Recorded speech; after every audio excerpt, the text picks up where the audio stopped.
Hello children.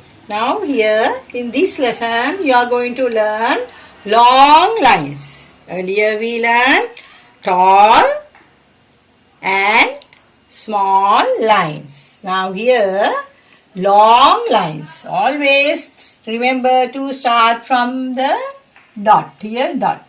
From this dot to the other side dot. Right? Long lines.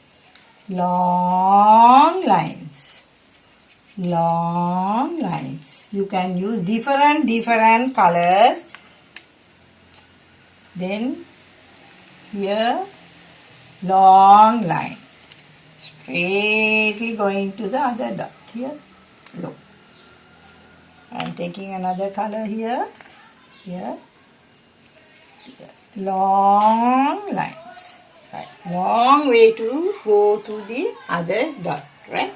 This we call long lines.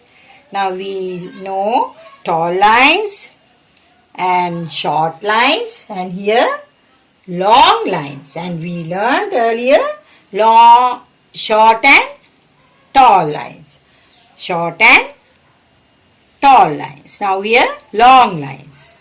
Okay. Now thank you for listening children. I'll come with another lesson soon.